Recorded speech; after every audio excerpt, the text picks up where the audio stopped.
We work closely with the industry because there's a wide range of highly skilled individuals and resources that are so always willing to help and guide and advise and mentor in a way to motivate then the potential workforce to grow that talent pool and help them to be better prepared when they enter the industry. Hello, everyone, and welcome to the Altium On Track podcast. I'm your host, Zach Peterson, and today we'll be talking with Charlene Gunther, Senior Director of the IPC Education Foundation. I think we're all very aware of the education and workforce development issues in the industry, and Charlene is one of the people at the forefront working to solve those problems. Charlene, thank you so much for joining us today. Thank you, Zach, for the opportunity. Absolutely. For any of the listeners that aren't aware of the role of an education foundation in IPC, I think it'd be great for you to maybe introduce yourself and then what the foundation does. Great. Absolutely. It's an honor for us to be here and to serve the industry in this capacity. So we know that for years, workforce development, training, and also the availability to specific skills and needs-based kind of opportunities for anyone interested to join the industry have been among very pressing concerns for many leaders in companies throughout the electronic supply chain. And IPC wanted to address this head on by serving their members by actually starting and launching a foundation. And so the mission of the IPC Education Foundation is to create awareness of the careers the manufacturing industry needs by offering and promoting opportunities to students in high school as well as technical colleges, universities, by providing them access to knowledge and content and connections with real people, and then obviously companies, the potential employers. And then through these efforts, we want to provide the access to crucial information and resources for career development so that we can connect students with the industry and professionals and companies. And that is a way for the foundation to support and work collaboratively with IPC to address these needs and these issues heads on. And we work closely with the industry because there's a wide range of highly skilled individuals and resources that are so always willing to help and guide and advise and mentor in a way to motivate then the potential workforce to grow that talent pool and help them to be better prepared when they enter the industry. So I think my path towards the PCB industry may have been a bit more focused earlier in my career if I had had access or known about some of these initiatives. And I think one of the persistent things that we're having to deal with in the electronics industry with attracting students is getting them to see the connection between what we do as designers and manufacturers and all of the technology that they enjoy on a day-to-day basis, whether it's phones, computers, and the stuff behind the scenes that we don't see, data center, space, automotive, I mean, you name it, electronics is everywhere. So what are some of the things that IPC is doing more focused towards students to get them to move in that direction? Can you give us some examples? Oh, absolutely. So one thing that made it easy is from a strategic point of view and the different levels of how the foundation operates to support students and to equip them is basically to focus on three pillars. We call our pillars, our core objectives, awareness and engagement, as well as connections. And one tool that we realize the industry so dearly needs is a very centralized resource point to learn about the careers. Because if you don't know what career opportunities are out there, you would potentially not know what I need to do to actually pursue that career and then ultimately enter the workforce. So it's very important for us to educate and to create that level of awareness to, in a way, change the perception of electronics manufacturing and to also provide that connection so that students who are interested, or not even students, individuals interested to make a career change, or veterans, or anyone willing to take on that, I want to join the industry, be proactive to come to this source. And this resource is that we as the foundation developed and designed and worked very closely with industry, and that is by launching a newly designed, information-driven, industry-focused career website. This website can be found, it's open to the public, on www.careersinelectronics.com. And I don't want to make it sound like I'm pitching something here, but it is really a robust website that aims to attract every type of job seeker, whether you are a student or anyone else, to come and work in the industry, to join the real people with real careers, solving real problems, enhancing real technology in today's life. So we all know, like you mentioned, the cell phone, it's if you tell students, you can make a difference, and things are becoming smaller and smaller, all of the components getting smaller and smaller and smaller, that there's like new things happening that's exciting. And on that website, you can get a variety of career profiles associated with the industry, with unique job descriptions and a wealth of information. You can look and learn and see skills and what do I need to do to enhance different requirements, salary ranges, and videos of real people sharing their experiences, their stories. How is it to work as this person in the industry? And that is one avenue to inspire the students to learn more. Another portion is important because obviously if you drive traffic to a site, you want to serve those customers in a way, the students, the job seekers. And we are very much embedded within an industry, and the industry says, we need talent. And the talent that they would need is people that are coming straight out of high school, those that form part of an associate degree, or currently pursuing an EE at a very recognized institution, a university. And that being said, what can we do and what can this website do to support that capability and support the industry? And therefore, an engagement and a connection tool is that we will be launching real soon is a very unique job board to IPC members, member companies that support IPC and serving the industry and representing the industry. And this job board will then ultimately drive more traffic to our member sites, to employers in the industry. And that would be an engagement opportunity to leverage from someone coming, learning about a specific career, and then connecting them with a potential career, applying for a job, and then actually working in the exciting industry. So that is the two pillars, and that is what we do to support that research that, wow, there's really amazing careers out there that I didn't know about. And if you don't do that, no one would be able to apply for those jobs.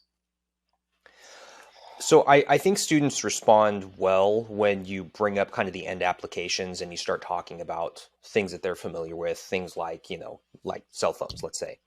But I'm wondering if some of these resources that you're developing really give students more of a view of like a day in the life of someone that does some of this stuff as a career. Is that correct? Very, very correct. And we did this exciting experiment at the IPC Apex Expo, and we actually placed almost like a recording device in our booth, and we had so many industry members and representatives across the supply chain who were so willing and enthusiastic about sharing the coolness of what they do, whether that was a technician role, more operator level from a production side, and engineers. And you get a vast amount of different engineers, and everybody understands once you are in the industry what your role is doing, whether you are a technician or whether you're an engineer, how you work together. And it was just amazing to listen to everybody's stories, and every career is different, and how one career can feed into another one. The opportunities for once you've entered the industry is basically endless. It's just a matter of getting them in there and taking it from there, pairing them with mentors. I mean, IPC does such a great job to mentor young professionals as well as IPC student members who join the IPC student chapters across the nation. We have a special program for students to participate in that 3-year mentor program. And that just gives you so much insight. It is exactly what students are hungry for. Because, if you are in a university, you're very focused on, I just need to get my qualification so that I can have the right paperwork to prove my worth so that I can get that job. But there's a lot of things that can happen in between. And a lot of these experts always tell about have your mentors, talk to people to make the right career decisions for yourselves. There is such a lot of skill development opportunities, workforce training content available, not only once you have joined an industry member, but prior. And networking is such valuable, and you need these skills. And so we feel a way for a student to join an IPC student chapter and taking on that leadership position, that also offers you another edge, because then you can showcase that besides my technical skills, besides my qualification I'm working towards, my academic kind of professional journey is on the right path, but I'm taking on all of these other things that allow me to showcase my teamwork capabilities, my communication skills, my leadership skills, time management, etc. And that is something that employers are mentioning these days, that they need people that's dedicated, focused, they can take on things. They don't look at any task as mundane. They really want to be there on time and deliver, and they're willing to learn. And we feel from a student perspective, these networks that we've put out there for the past 4 years are opportunities for students to really benefit from. And there's a lot of other benefits to that program as well, but it is important to get them young and to inspire them, get them excited, and then see them grow. And we are thankful that our industry supporters are true leaders and veterans and always willing to help, which is fantastic. Yeah, I mean that's great. I know there's a lot of buy-in from pretty much every corner of the industry. I don't care if they're component suppliers or they're EDA vendors. It really has become kind of an industry-wide problem, and that everybody acknowledges. So I Mm-hmm. get that there's demand from the corporate side and from the employer side. I'm wondering more, what is the demand for that career path from the student side? I guess my next question is, are students suspicious of what you're saying, or do they give you pushback, or do they really question, like, why would I want to work in manufacturing? Because we have this kind of perception of manufacturing that, like, the most advanced manufacturing has to be semiconductors and everything else is just working on an assembly line. And I Mm-hmm. know that's not true, but I'm wondering if students still continue to have that kind of perception. It is interesting that you say, from a student perspective, does this industry appeal to them? Is it cool enough? Is it something that would pay enough? Those are questions that's important. And we know that today information is readily available at your fingertips. You don't need to go to a library necessarily anymore and read up on a specific topic. You can browse the internet, you can talk to people, there's networks, etc., etc. We have tasted this theory and what you're mentioning about, is this really an industry that students would like to pursue, by hosting an annual STEM outreach event in conjunction with the largest conference and event that IPC puts up, the IPC Apex Expo. We have done it for the past 4 or 5 years in the San Diego area. We have partnered with Title I schools, and we also had private institutions come out. It was focused primarily on high school students, get them acquainted by doing hands-on activities, connecting them with industry, allowing them to solder, to design, to learn about assembly. It was a very well thought, immersive kind of program, almost a day long, um, where the students had the opportunity to be kind of thrown into the deep end of the ocean. Now, the students that will come are from different kind of disciplines within the school. Some of them are very known to robotics and engineering and manufacturing. And then there will be a group of students like, that sounds interesting. And they will tell their teacher, I would like to explore this opportunity. Can I come along? So it's not necessarily that you would get a whole group, 100% of them understand kind of what the industry is all about. And some might have had like little experiences or touch points with parts of the industry. And so you have this pool of students, we survey them and ask them prior to attending the event, what kind of is their notion to pursuing a career in the industry? Is this maybe something that they would consider, et cetera, et cetera? And the responses are fairly low. So you would potentially get any range about 30 to 40% of attendees that will attend, the students, to say, yeah, maybe, yeah, or, from that perspective. Once they've experienced and they've connected with industry, they've walked the show floor, they've seen the exhibitions about all the different technologies, they can talk to representatives, they can ask questions, career questions, personal, professional questions. It's an experience that we have received such great, feedback from the teachers that we survey them after and say, so now that you've touched and you've experienced and you've engaged and you've connected a little bit more about what the industry is really about, what is your kind of notion now? How likely are you to pursue a career in the industry? And the amount and the change between before and after just this one event, it's remarkable. We usually see 30 to 40% increase in their perception that is changed for them to, I would really like to enter this industry. I never realized this is what it's all about. I didn't know engineering has all of these different fields. I didn't know that being interested in chemistry, I can enter the industry.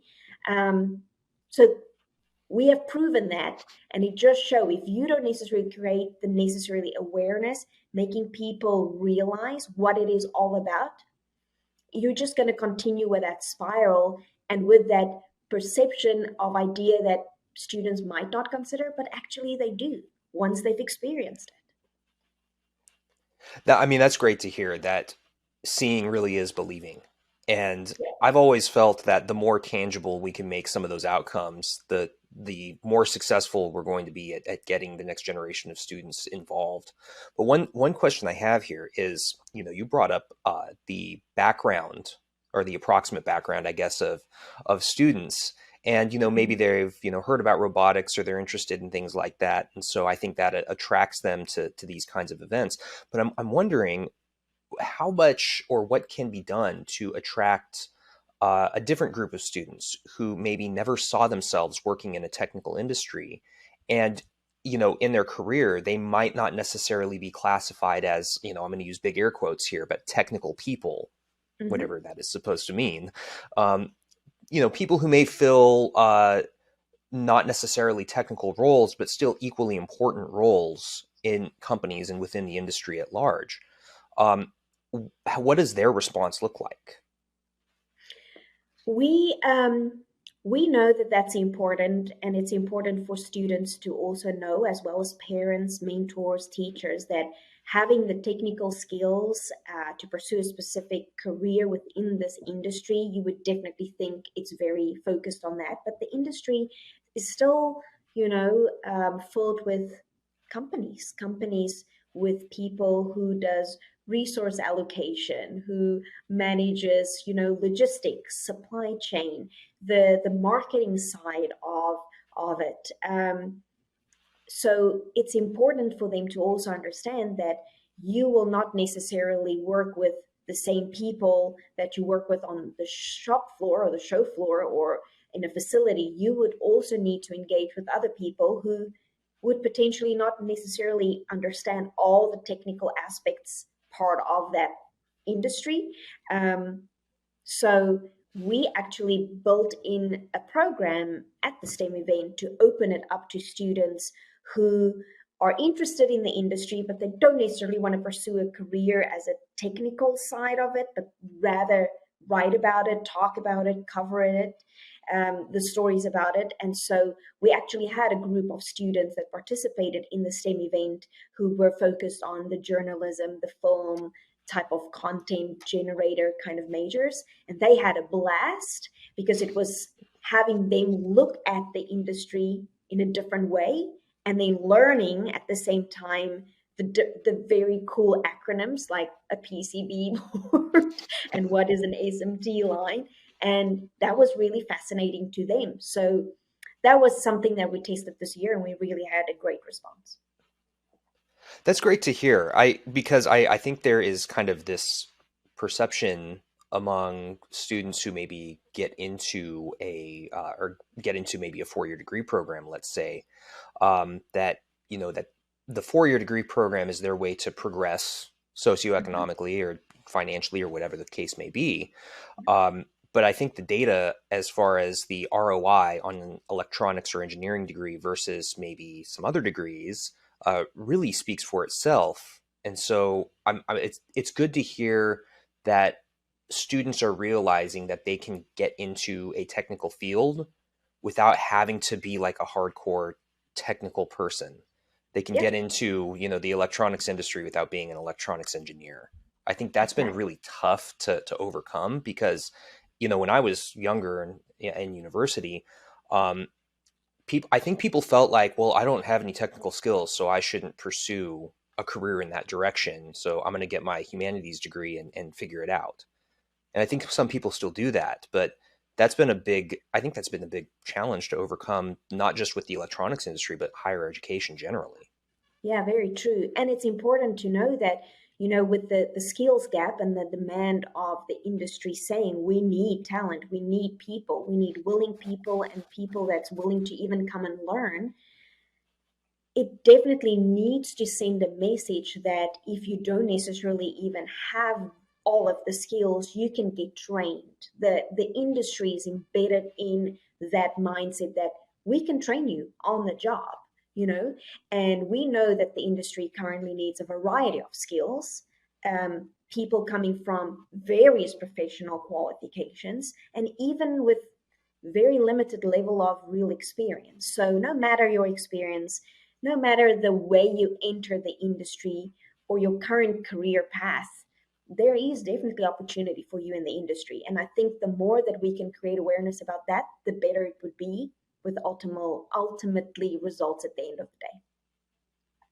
So Positive, let I me, mean. yeah, We hope it's a positive outcome. let me press you just a little bit on the training aspect here, because I think if you were to go and look at job postings, um, and this is going to be the case across software and hardware, um, it's difficult to find something that's entry level. And so, or sometimes it can be. So I think people may be a little, or maybe not people, but companies may be a little bit hesitant to invest in a lot of training, and people may be skeptical that they're going to get the training that they need to get to that, mid-range or senior range level over time. Um, how would you respond to that perception? Is it just that that companies are investing in this and they're willing to invest more time and energy into this? Absolutely. And I personally am not the expert in answering this question because IPC has such a wide range of different departments serving the industry. We have an education department that is led by Vice President David Hernandez, and that is the focus of the team is to bring the relevant industry workforce training to them so that they can upskill, they can train, they can enhance the necessary skill set for so many workers and professionals in the industry. We have a department up in Washington, D.C. that sits on the Hill through our VP of Advocacy and Government Relations, Chris Mitchell, and they are the advocates and they are the voice for the industry there in terms of all policies that's being made.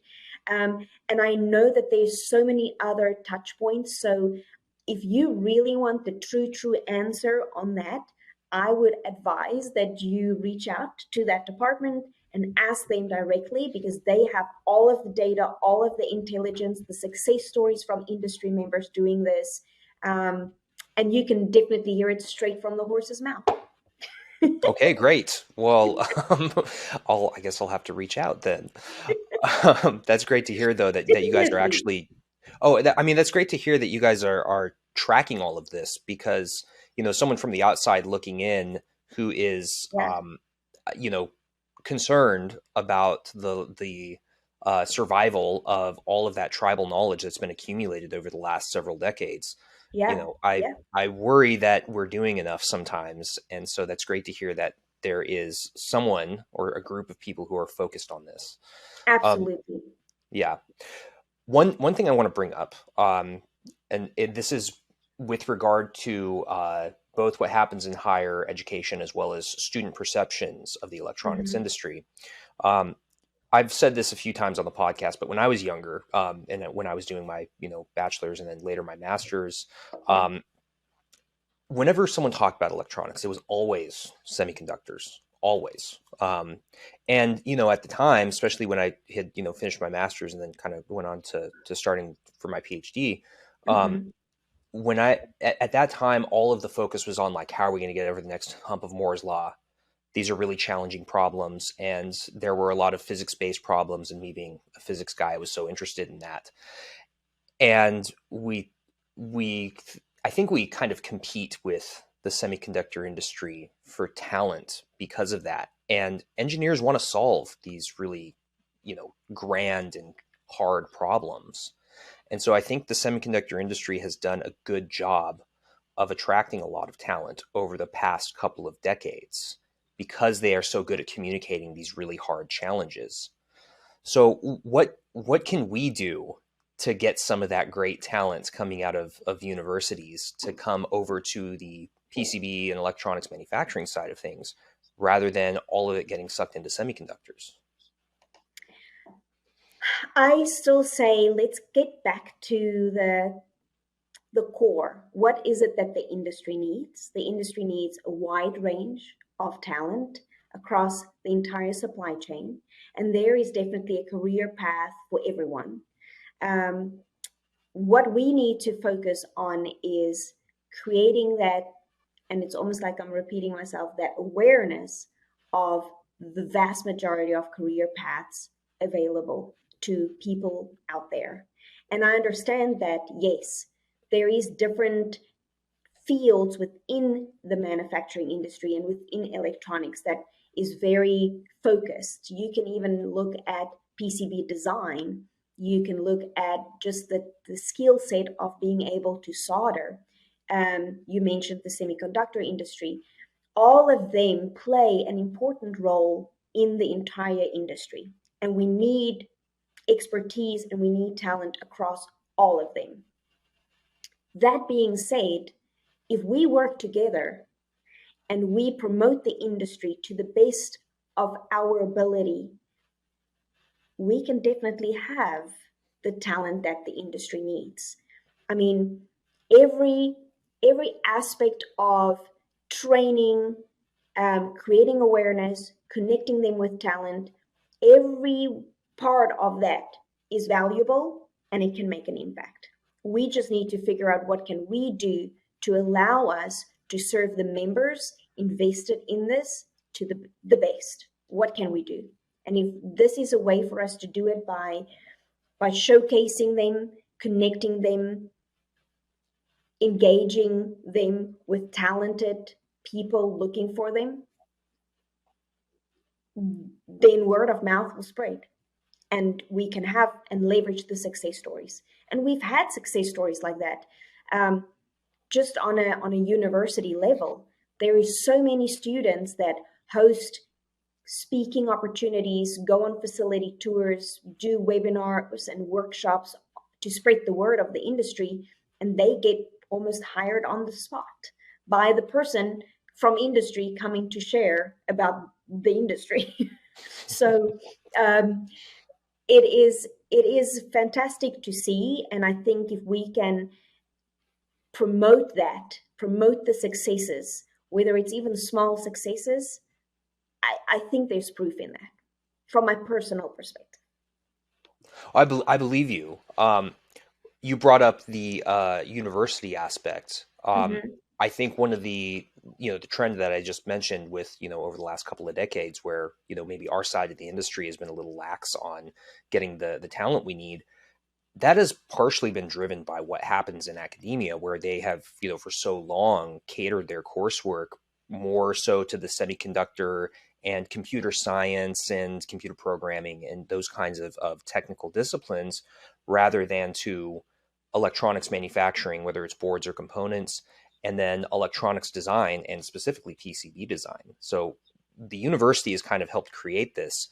How much buy-in are you seeing from universities? Because PCB design is not something that is offered at every university or even a lot of universities, I don't think. Are you seeing that tide start to change? Well, all I know is if we approach universities, community colleges with embedded courses focused on electronics or manufacturing, um, and they see the benefits that comes along with being associated with IPC, um, lights go off and we just see them, this is amazing, we need this, what can we do? We have received many phone calls, not even from tertiary education institutions, but even high schools and vocational schools saying, listen, I was approached by industry. I need to develop a curriculum based on what they need. So we need to serve them, and they are turning to IPC for guidance. Um, it is fascinating if you look at prior to COVID, and we know the academic landscape changed dramatically. Um, we've had such a momentum in getting things done at these schools and showing them just like introductory information about the industry. I'm thinking about terminology guides, component identification, introduction to soldering, through hole, design, assembly, um, just the basic, part of it. And instructors, professors from engineering schools were like, this is great. I can use these as valuable resources. I can supplement my existing curriculum. I can add additional credits. And that is what students get if they join an IPC student chapter, right? So they pay $40 per year. They have access to a wide range of these introductory courses. They don't get a certification or credential. It's just like an introductory course. It's online, and it's a bare basic minimum. It already obviously adds to their knowledge and maybe even full gaps in what you mentioned based on curriculum. That we take it further because IPC, provides standards to the industry. If you are studying or working towards a specific industry or field or discipline, you have access to two standards. And as a student who paid the $40, you can download two of those. We're talking here about the 610, the 600, the J standard. We have additional others, but those are kind of the popular ones. And we even have instructors and professors reach out to say, we need this for our students. This is what we need. We need them to see it. We want to work with them through it. So it's music to our ears, and we can do so much more. And that's why we want to reward students. So if they join for $40, they even get a chance to win a $1,000 scholarship just by being a member. And we have different, obviously, requirements that they need to complete. We have leadership scholarships. We even have educator excellence awards. And that's a way for us to say, use this, buy an additional textbook, join a committee, come to a conference and participate in the professional development course, the series, or write a paper, share your ideas. We have competitions and projects that the students participate in. And you must actually see how incredible some of the leadership and how amazing these students are. They take so much ownership and pride. They are the true ambassadors of this industry, and they will literally take things on themselves. And these chapters are student driven. Obviously, they have an advisor, which is a faculty member, endorsing them being a student organization on campus, but they literally host events. They go to the local high school and they were like, listen, you can follow in my footsteps. I'm doing this. This is where I want to end up. But if you can start now, they go into middle schools. It's amazing. And we don't have enough content or marketing coordinators to help us gather all of these stories. But if you see what's happening just in the backyard in local communities close to potential industry members and employers, it's good. It's really good. That's really inspiring to hear. And you brought up something important here, kind of at the beginning of this description, which is that someone was approached by industry. So it sounds to me, and I'm very happy to hear this, that secondary education institutions, high schools, are really responsive to someone from industry who comes in and says, we need to get the next generation of talent. Here's what you can do to make it cool for students, and Yeah, we'll help you with this. yeah, 100%. 100%. That's great to hear. So I think if you look at the path for students going forward, Mhm. and someone who may be interested in taking advantage of some of those resources, what do they need to do? Do they just need to go to careersandelectronics.com and sign up? They can literally go careersandelectronics.com. They can follow us on the various social media platforms. We are available on Instagram, Facebook, as well as LinkedIn. We post regularly on there so they can become part of the following. Another aspect, once you have joined the insider network, so once you visit careersandelectronics.com, there is a pop-up that will appear. And this pop-up is mainly for us to keep you in the loop of additional developments, because we've launched this website in January. It's a living kind of entity by itself, and there will be lots of new things being added on there. And so we would like to communicate the exciting new things, share success stories, invite them to career enhancement opportunities, whether that's webinars or speaking engagements or events or the launch of the job board or career panels or virtual fairs, or whatever it might be.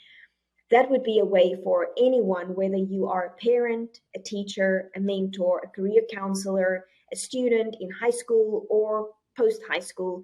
If you want to learn about the industry, visit that website, careersandelectronics.com, follow us, become an insider, and there will be exciting things coming your way. You brought up something important just there, which I was just thinking about, which was the parents. Yes. Parents are such big drivers of what their kids focus on in that really important stage of life of adolescence, I think starting from maybe, 10 years old onward. And it really shapes the direction that they're going to go and how they really perceive possible career paths over time. Yeah. I mean, it's great to hear that have some sort of focus on parents, at least Yeah. with regard to, what they can do to push their kids towards a career in electronics. So even parents can go on the site and learn a little bit Anyone can about go on the these. site. And we are currently even doing a customer discovery study, not to scare people off, but it's important for us to understand we have this resource, it's out there, there's so much potential, and we can leverage it to meet so much and demand. We just want to make sure, if we understand and realize that majority of the people coming to this website is actually parents, what can we do to help them to educate their children to make the right decisions? Because if this industry is not for you, we need to tell them. If it doesn't talk to you, then okay, but it can talk to you, and if it does, this is what we can do to help you. So we are thinking about exciting things on that. I don't want to jinx ourselves, but there would be definitely resources depending on who is coming to the website, and we are currently discovering who it is and what can we do to enhance their customer experience, and also allow them to come back for more. So these are all very inspiring points, and I'm glad to hear all of the things that you've said. We're running low on time, but I think I'll ask one last question. What does the future of the IPC Education Foundation look like? So the ultimate goal for the foundation is to support the industry by providing them inspired and talented individuals, whether you're a student or someone coming from another industry. But that's the ultimate goal, is we want to have way more success stories to share. It's almost like the funnel of awareness. We're currently focusing a lot on awareness. What can we do to spread the word? But what can we do then ultimately to inspire them, get them engaged, connect them with an employer of their choice so that they can actually end up in the industry? And that's the ultimate goal. And that's what we're working towards. Excellent. Well, thank you so much for joining us today. This has been really insightful, and I don't often use the word inspiring, but definitely inspiring. So I'm hopeful for the future of the industry. Thank you, Zach. Appreciate it. To everyone that's been listening, we've been talking to Charlene Gunther, Senior Director of the IPC Education Foundation. To learn more about what the IPC Education Foundation is doing, head over to Careers in Electronics, and also, of course, go check out ipc.org. Make sure to hit the subscribe button if you're watching on YouTube. You'll be able to keep up with all of our podcast episodes and tutorials as they come out. And finally, don't stop learning, stay on track, and we'll see you next time. Thanks, everybody.